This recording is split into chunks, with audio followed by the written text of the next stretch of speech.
que valga la pena mirar. Tengo puesto los ojos.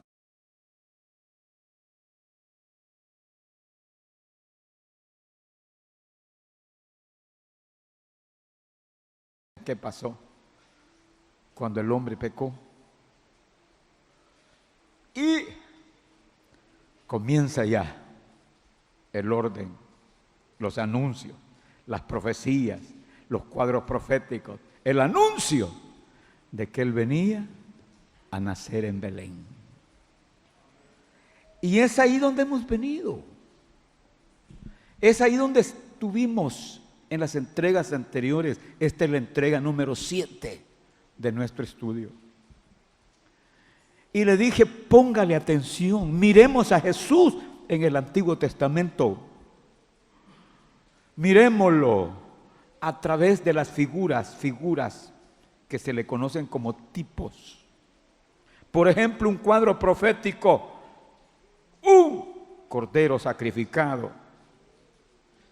Es un cuadro que habla de Jesús al futuro en el Calvario. Todos los sacrificios que presentaron los santos hombres de Dios hablan de Jesús, hablan del Calvario. Pero también cuando vimos siempre en las figuras aplicadas, hoy me llamaron de los Estados Unidos de América un pastor y me dice, pastor, ¿puede enviarme si pudiera el bosquejo del mensaje que predicó ahora en Radio Verdad? Ese mensaje que se llama la piedra ungida, donde se recostó Jacob, una piedra. Cuando Jacob, muchacho soltero, iba para Padán Aram, para donde su tío, que después fue su suegro, y que le agarró la noche en un lugar y tuvo que acostarse a dormir y puso una piedra de cabecera. Y ahí tuvo un sueño maravilloso, que miraba una escalera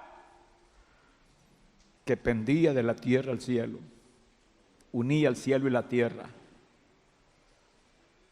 ¿Y de quién habla esa escalera?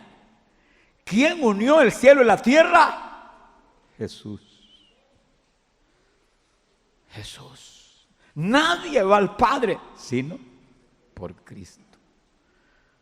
Pero lo de la roca le impactó al pastor que me llamó, porque la roca, cuando dice allí, bueno, es un punto de los que tocó, ¿dónde recuestas tu cabeza? Jacob en la roca ungida, en la piedra ungida, y nosotros en Cristo. Cuando te acuestas, todos tus pensamientos llévalos a Jesús. Y cuando te despiertes, habla con Él y abrázalo. Es maravilloso verlo. Lo vimos en estas figuras, lo vimos como el pan, el maná. Lo vimos como la roca herida que da sus aguas. Lo vimos como el árbol herido que fue echado en las aguas. Lo vimos como cordero. Lo vimos en todos los animales que fueron sacrificados. El domingo lo vimos en 2 avecillas. Una que murió y la otra que salió volando. Habla de la muerte y la resurrección de Cristo. Siempre que lea el Antiguo Testamento, que son historias riquísimas, vaya con la lupa. Quiero ver a Jesús. Quiero ver a mi amado aquí. Y lo va a encontrar. ¿Se acuerda que hablamos que Él se presentó como el ángel de Jehová? ¿Acaso no es maravilloso pensar que Abraham estaba pendiente? Dios me va a visitar y de repente aparecen 3 personajes, 2 ángeles, y estaba ahí Jesús. Jesús. ¿Acaso no es maravilloso? Cuando Jesús, como el ángel de Jehová, está pendiente cuando Abraham va a sacrificar a su hijo Isaac. Y cuando Abraham, no lo hagas, ya sé que tienes temor a Dios. Ahí estaba Jesús. Enamorémonos, busquémoslo, porque un día vamos a estar con Él para siempre. En la entrega anterior dijimos que era necesario que lo viéramos en la profecía. Y a manera de repasito, dijimos que lo íbamos a ver que nacería de una mujer. Y hablamos que esa fue una profecía que el Padre, y se lo dijo en su propia cara al diablo, de la mujer va a nacer quien te va a herir la cabeza. Pero también hablamos que nació de una mujer, según Gálatas 4:4, la Virgen María. Pero también vimos algo más, que sería del linaje, de la familia de Abraham. Eso me fascina. ¡Qué plan perfecto! Miren ustedes que son papás, no mires en menos a tu hijo o a tu hija, porque tú no sabes si Dios tiene un plan. Y tú fuiste el eslabón, y luego sigue tu hijo o tu hija.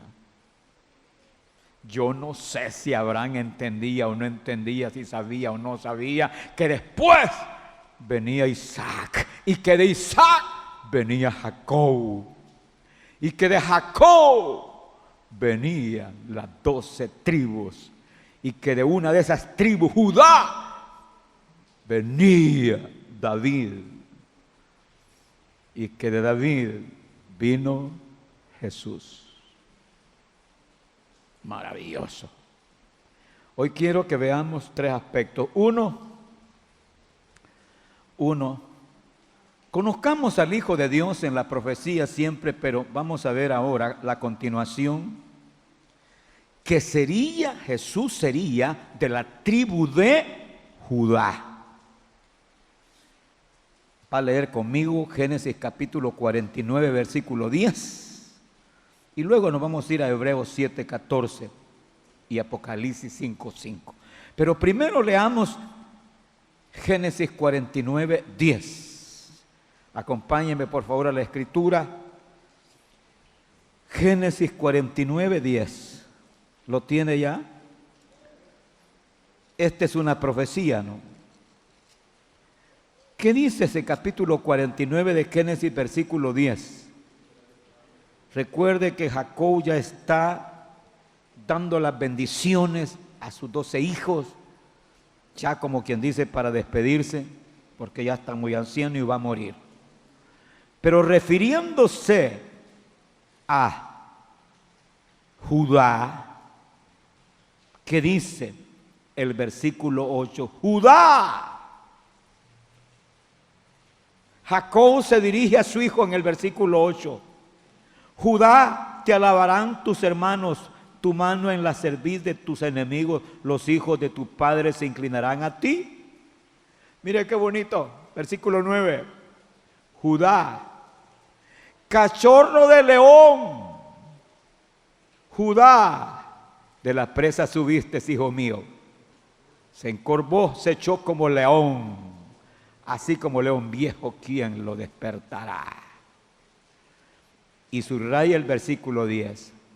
No será quitado el cetro de Judá, ni el legislador de entre sus pies, hasta que venga Silo.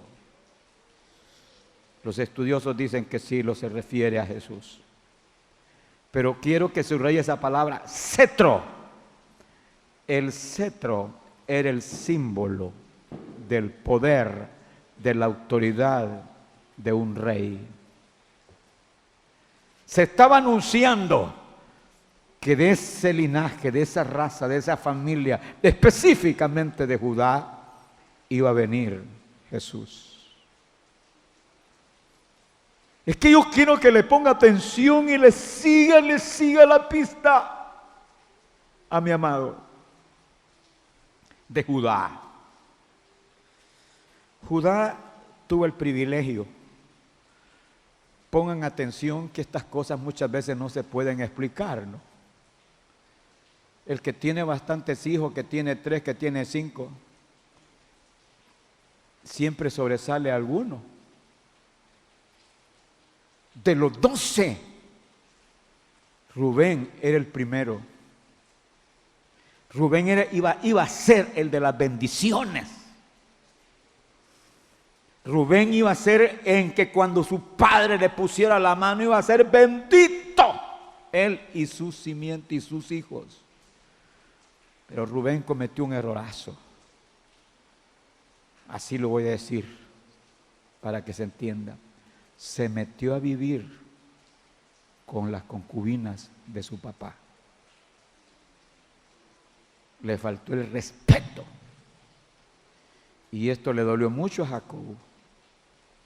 Y la bendición que le correspondía a él como primogénito, oiga, ponga atención, Jacob se la dio a Judá. Ahora vamos a ser el príncipe, le dice. Judá. Y siempre en la guerra, Judá era el primero que formaba su escuadrón. Judá. ¿Y sabe qué significa Judá? Alabanza. Pues de este extraordinario Judá iba a venir Jesús.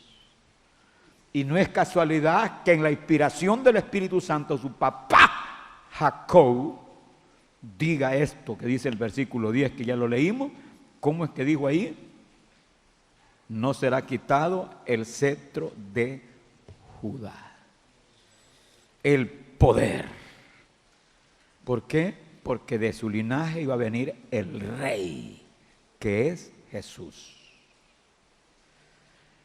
Con este antecedente podemos nosotros entender por qué Jesús aparece en el capítulo 5 de Apocalipsis como el cordero y como el león. Le he explicado a la saciedad, póngale atención a la simbología, no es difícil. Los símbolos hablan. El león, un símbolo para Cristo. El cordero, manso. El sacrificio hasta el final, Jesús. Pero el león, la fuerza. La fuerza. Por eso le dicen el rey de la selva, ¿no? Ahora véalo, quiere verlo ahí en el Apocalipsis capítulo 5, me gustaría que lo viéramos. Vea por favor 5:5 de Apocalipsis. Hasta allá al final vámonos. ¿Qué dice la escritura ahí? Dice el versículo, capítulo 5. El versículo 4 dice, y yo lloraba mucho, dice Juan. Lloraba mucho, porque no había hallado a ninguno digno de abrir el libro, ni de leerlo, ni de mirarlo. Y uno de los ancianos me dijo, no llores. He aquí que el león de la tribu de Judá, la raíz de David, ha vencido para abrir el libro y desatar sus 7 sellos. Jesús. Se menciona la tribu de Judá y se menciona a David. Y mire qué cosa. Si usted comienza a analizar la genealogía, resulta que David es de la tribu de Judá. Le dije que tenga usted especial atención con sus hijos, sus hijas, porque usted no sabe si Dios tiene un propósito con su hijo o con su hija, si está en el plan de Él. Su tarea, su deber nomás es instruirle, enseñarle. Un padre, verdadero padre, debe cumplir 4 cosas con sus hijos. Primero es la parte afectiva, amarlo, quererlo. El Padre dijo de Jesús: este es mi Hijo amado, en quien tengo contentamiento. Pero un padre responsable no solo ama, no solo es besos y abrazos y mimos. Instruye, enseña, educa. Ya lo dice Proverbio. Instruye al niño en su camino. Pero ese padre no solamente ama e instruye, sino que disciplina. Proverbios dice que el padre a quien ama, el padre que ama al hijo, disciplina. La disciplina no es de darle garrotazos y golpes. La disciplina es transmitirle temple, carácter, responsabilidad. Que tenga un carácter responsable. Que tenga ese dominio. Claro, hay que administrarle porque el Espíritu Santo es el que da, pero hay que enseñarle. Disciplina. Hijo, hay que levantarse a las 5, es a las 5. Hay que acostarse a las 9, hay que acostarse a las 9. Son las normas, las reglas. El padre que es disciplinado y disciplina establece las leyes, las reglas para con su hijo y su hija. Estas son las reglas. Pero hay padres tan aguados, alcahuetos, que no hay nada de disciplina en sus hogares.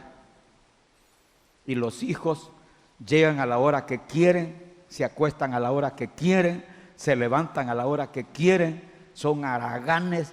Óiganme, qué triste, ¿no? El padre disciplina. Oiga, disciplina. A algunos no les gusta esa palabra porque dicen que les huele a cuartel. ¡Bendito eso! Uno está en la Biblia que Josué era un general y que David era un guerrero y no eran aguados. Disciplina. Si los cuarteles, si las fuerzas armadas no tuvieran disciplina, sería un desastre. No tendrían razón de ser. Y nosotros como pueblo de Dios, dice la Escritura, que somos un ejército en marcha. Y ninguno que milita se enreda en los negocios de la vida a fin de agradar a aquel que lo tomó por soldado. ¿Hay disciplina o no hay disciplina? Entonces un padre ama a su hijo, un padre instruye a su hijo, un padre disciplina a su hijo. Y 4, un padre corrige a su hijo. Es la última fase, ¿no? Y Dios como buen padre nos corrige. La corrección, y en Proverbios también, la corrección. Mis amados, es hermoso ver esta línea cuando llegamos entonces a David. ¿Qué hace Dios? Le dice a David, te voy a dar, le dice, a un hijo. Ahora quiero que vaya conmigo. Ya vimos que de la tribu de Judá, Jesús, por eso se le llama el león de Judá, la raíz de David. Pero hoy quiero que en la profecía lo que Dios le dice a David acerca de su hijo Jesús. Vaya, lea conmigo por favor. Vamos a ver ahí. Segundo libro de Samuel, capítulo 7, versículo 12 al 13. Segundo libro de Samuel. ¿Lo tenemos? Vamos. El segundo libro de Samuel. Lea conmigo, por favor.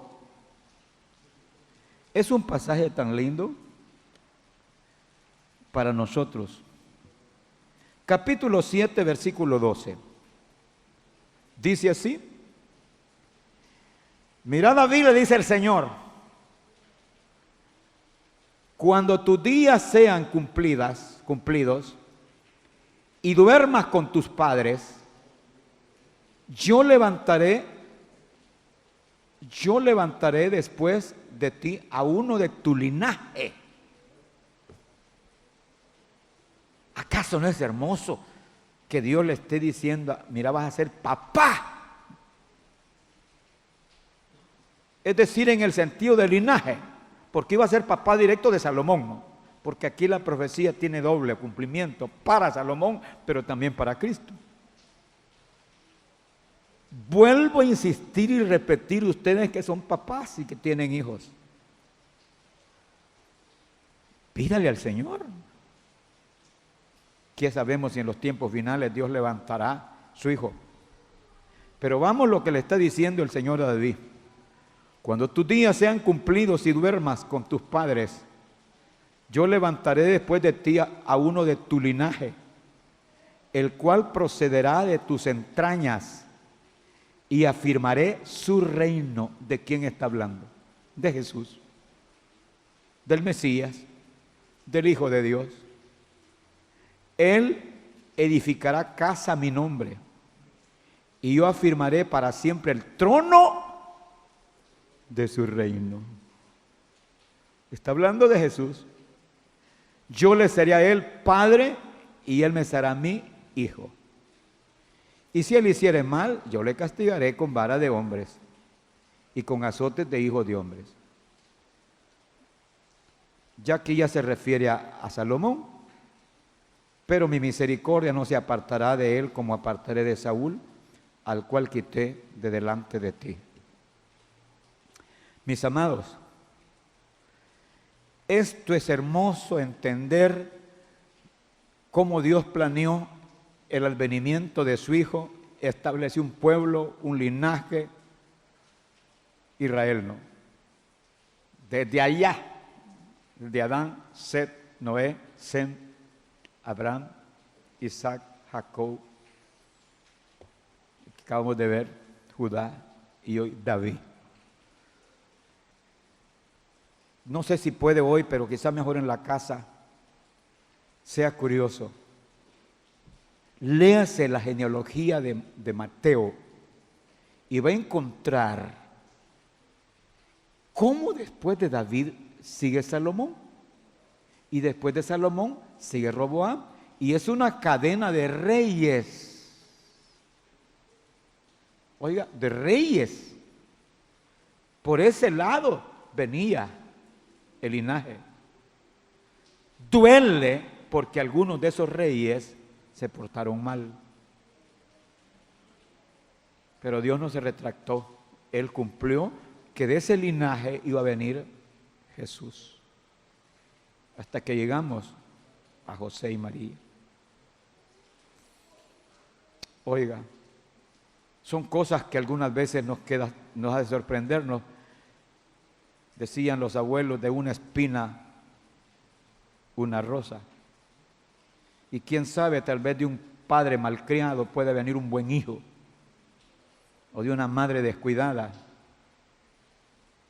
Ojo con los hijos, que Dios puede hacer cosas grandes. Pero ahora quiero pasar. Ya vio usted que Jesús viene de Abraham, Judá, David.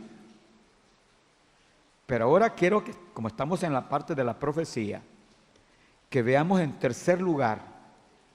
Oiga, en tercer lugar, esto es importante, ¿no? Yo no sé, David y los salmos mesiánicos. Esto es vasto, ¿no? Pero por lo menos así rapidito. Los salmos.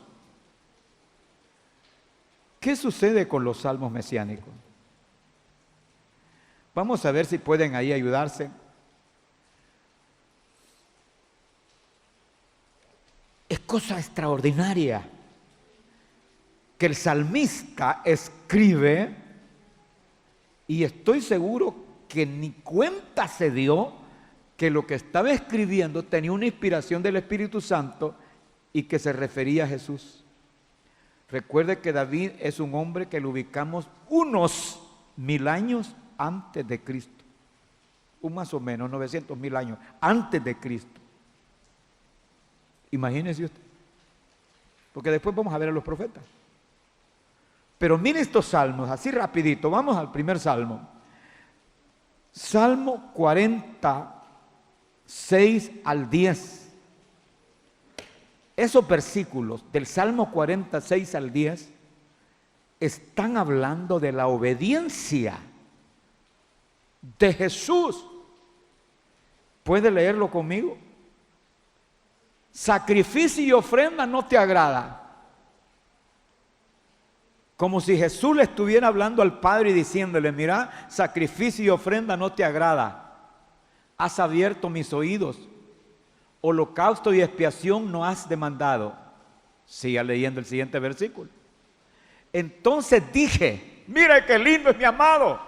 Entonces dije, ¿y a quién se lo dijo? Al Padre. He aquí, vengo. Vengo. En el rollo del libro está escrito de mí. ¿Es maravilloso o no es maravilloso? Hasta el versículo 10, 8. El hacer tu voluntad, Dios mío, me ha agradado. Y tu ley está en medio de mi corazón. Jesús siempre quiso hacer y la hizo la voluntad del Padre. Y eso se llama obediencia. Y él aprendió, dice Hebreos, la obediencia. Y eso es lo que él desea, que nosotros aprendamos la obediencia. Y él nos dice: yo soy la cabeza de esta nueva creación y ustedes continúan como que es una gran fila y el que está en la primera es la cabeza de Jesús y luego estamos nosotros. La obediencia es un salmo mesiánico que tiene que ver con la obediencia. ¿Qué dijo el versículo 10, 9? He anunciado justicia en grande congregación. He aquí no refrené mis labios, Jehová. Tú lo sabes. Versículo 10. No encubrí tu justicia dentro de mi corazón. He publicado tu fidelidad y tu salvación. No oculté tu misericordia y tu verdad en grande asamblea. Estos versículos que escribe el salmista se comprueban, se repiten en el libro de Hebreos. Usted puede ver Hebreos, el capítulo 10, versículos 5 al 7. Leámoslo. Hebreos, capítulo 10, versículos 5 al 7. Por lo cual, Jesús, entrando en el mundo, dice: sacrificio y ofrenda no quisiste, más me preparaste cuerpo. Esto es extraordinario. Recuerde que Jesús no tenía cuerpo humano. Cuando estaba a la par del Padre en esa gloria, creando, no tenía cuerpo humano. Por eso siempre algunos lo confunden con un ángel. Tenía un cuerpo celeste, con una capacidad de transformarse como un humano. Porque cuando lo vio Abraham, creía que era un humano. Cuando lo abrazó Jacob, creía que era un humano. Cuando lo vio Josué con aquella gran espada, creía que era un humano. Pero no era un humano de carne y hueso. El Espíritu Santo lo engendró en el vientre de la Virgen María. Y nació, entonces sí ya era humano. Mire qué versículo. Regrese por favor al anterior versículo. Por lo cual, entrando en el mundo, dice: sacrificio y ofrenda no quisiste, más me preparaste cuerpo. Sigamos leyendo. holocaustos y expiaciones por el pecado no te agradaron. Estamos en Hebreos, Nuevo Testamento. Entonces dije, he aquí vengo, oh Dios. Míreme Jesús. He aquí vengo, Dios, para hacer tu voluntad, como en el rollo del libro está escrito de mí. ¿Lo leyeron? Es Hebreo, le dije. Capítulo 10, versículo 5 hasta el 7. Dije que la obediencia de Jesús, Él la aprendió.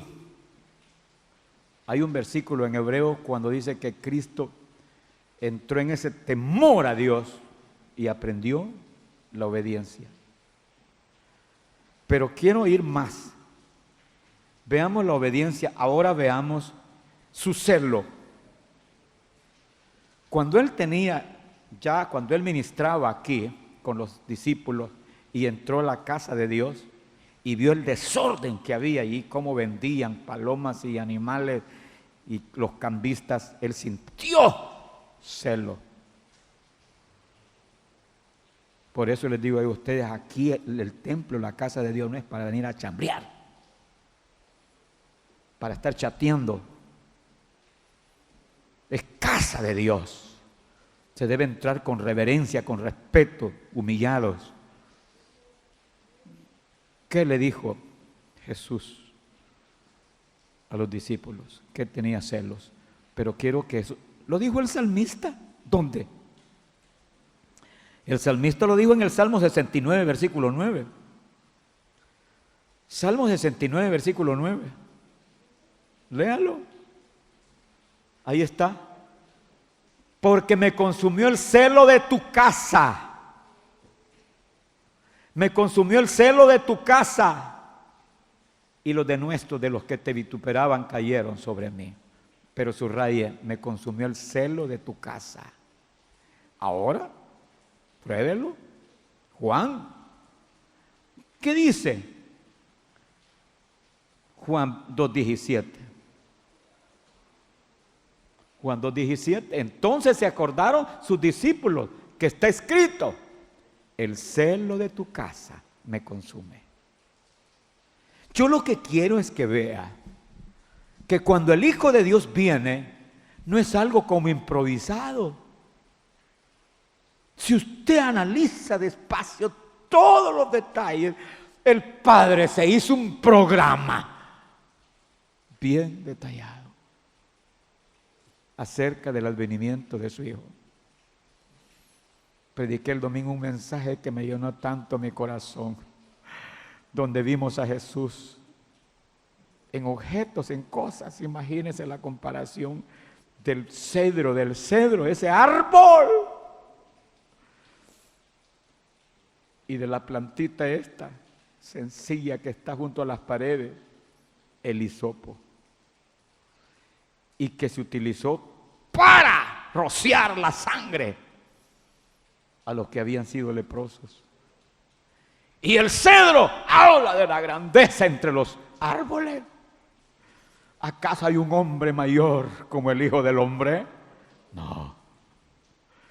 Pero Él, siendo Dios y el Hijo de Dios y el Rey de Reyes, se humilló hasta lo sumo, como el hisopo, esa plantita sencilla que nace en las paredes. Veámoslo. Aquí está hablando Él en estos salmos. Y no había venido a nacer a Belén. Pero ya el Espíritu Santo está inspirando al escritor, al salmista. Quiero que vea su rechazo, ¿ya lo vimos? El rechazo. Vea el Salmo, por favor, 118, 22, rapidito. 118, 22, ¿qué dice? La piedra que desecharon los edificadores ha venido a ser cabeza del ángulo. Siempre la piedra, la roca figura en toda la Biblia, hasta que llegamos al Nuevo Testamento. Y cuando Él establece su casa, su templo, La piedra principal es Él y sobre Él están las piedras 12, los discípulos. Y luego seguimos nosotros, las piedras vivas, en este gran edificio que se llama familia de Dios. Pero Israel no entendió y desechó. Ya estaba escrito. Ahora se repite. ¿Qué dice Mateo 21:42? Jesús se lo dijo a sus discípulos: ¿nunca leíste en las Escrituras la piedra que desecharon los edificadores ha venido a ser cabeza del ángulo? El Señor ha hecho esto y es cosa maravillosa a nuestros ojos. Jesús lo sabía. Mis amados, nunca rechaces a Jesús con tus acciones. Oye, porque Israel es historia y estaba programado su rechazo, pero es injusto que los gentiles y nosotros los rechacemos, y cuanto más la iglesia, la redimida, que muchas veces se descuida, ¿no? Pero algo que debe llamar la atención y es sus sufrimientos. Salmo 22:1. Mire David escribiendo, que dice el Salmo 22:1. Allá en el Antiguo Testamento está. Salmo 22:1, léalo por favor. Y luego vamos a leer siempre el Salmo 22, 6 al 8. Dios mío, ¿por qué me has desamparado? ¿Por qué estás tan lejos de mí, salvación, y de las palabras de mi clamor? Pero subraye las primeras palabras. Dios mío, ¿por qué me has desamparado? Le pregunto, ¿lo dijo Jesús? ¿Dónde lo dijo Jesús? En la cruz. Es que todo viene. ¡Ay, qué maravilloso! Claro, lo dice el Evangelio. Pero léanse por favor el versículo que sigue, 6 al 8. ¿Qué dice allí? Siempre en Salmos. Mas yo soy gusano y no hombre, oprobio de los hombres y despreciado del pueblo. ¿Cómo lo vieron? Oigan, lo vieron con un desprecio tal. Así lo vieron. Claro, David en su contexto habla de él, pero quizás ni cuenta se daba que estaba hablando del Hijo de Dios. Siga leyendo los versículos. Todos los que me ven me escarnecen, estiran la boca, menean la cabeza diciendo. ¿Y quiénes fueron estos? Los gentiles. ¿Quiénes fueron estos? También los sacerdotes, el Sanedrín. Todos lo señalaban, se burlaban. Se encomendó a Jehová, pues líbrese, sálvate, sálvese él. Pues en él se complacía. Mire, lo del Salmo se está repitiendo ya en la vida de él, en su pasión y muerte. Y hay unos versículos que yo prediqué la vez pasada, que habla de los perros. Siga leyendo, por favor. Estamos en el Salmo 22, versículo 16, ya lo vimos, y el 18. ¿Perdón? Porque perros me han rodeado y me han cercado cuadrilla de malignos. Horadaron mis manos y mis pies, los clavos en las manos y en los pies. Pero dice, porque perros me han rodeado. ¿A quiénes se refería? A los romanos, a los soldados. Mire, arrancaron sus vestidos. Se comportaron como perros. Todo eso que él vivió y sufrió fue escrito 1000 años antes. ¿Verdad que es impactante, mis amados? Bien, me quedan 3 minutos. Solo quiero agregar algo allí acerca de sus sufrimientos.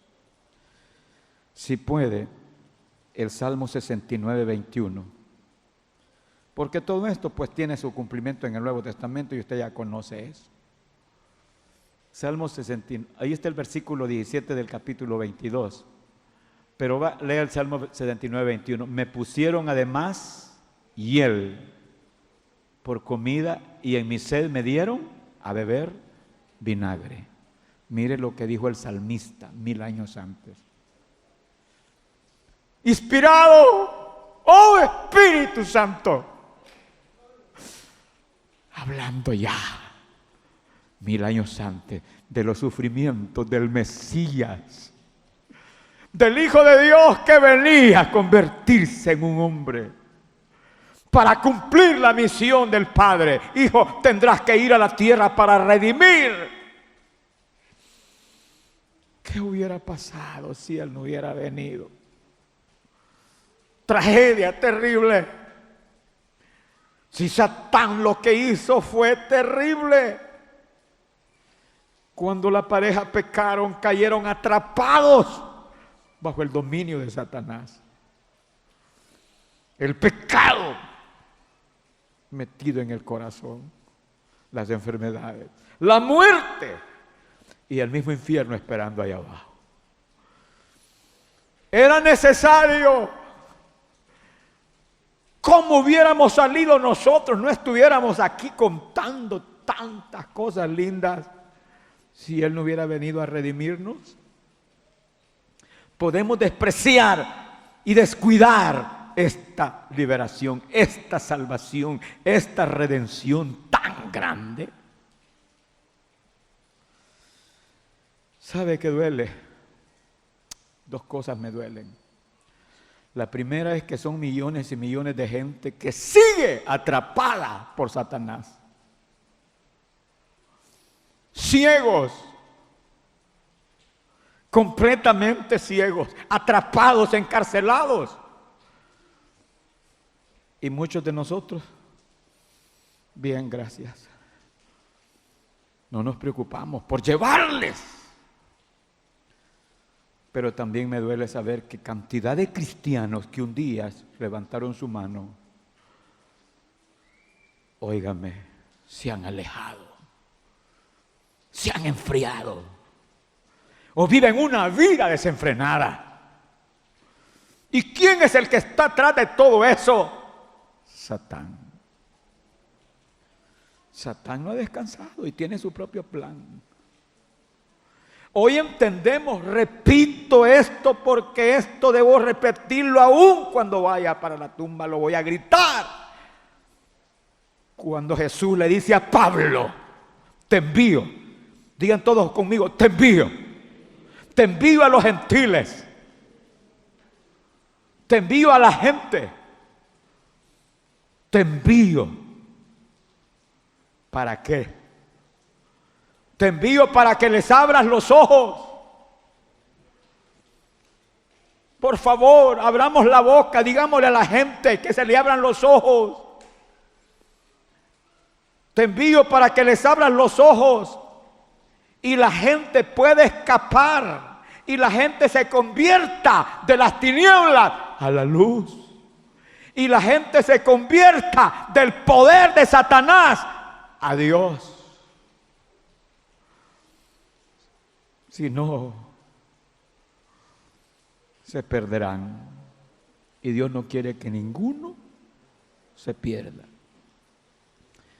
Cuando di el estudio, que fue un mensaje sobre todo, acerca del juicio del gran trono blanco, a mí se me estremeció el cuerpo.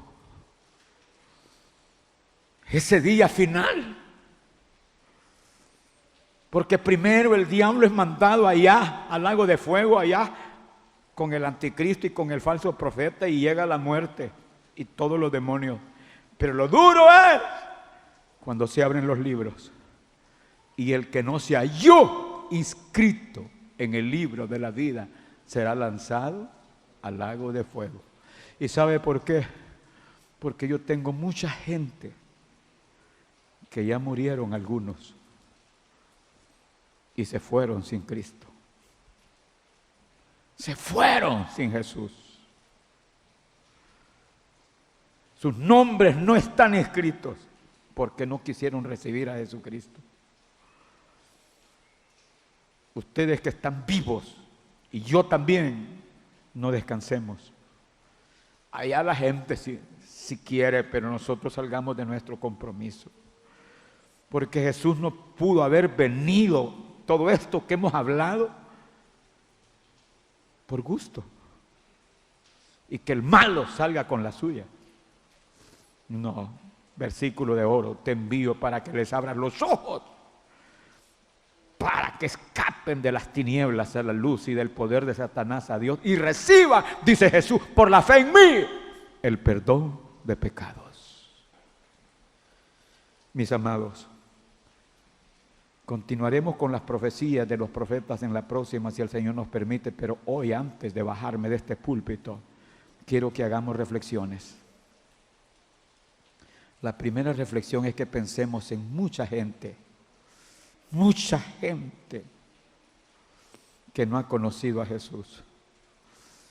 Si a mí no me hubieran hablado, si a mí no me hubieran evangelizado, no sé qué hubiera pasado. Quizás me hubiera muerto antes del tiempo. Oiga eso. Sé incansable llevando el mensaje de salvación. Hoy entiendes por qué Pablo le dice, ay de mí si no anuncio el evangelio.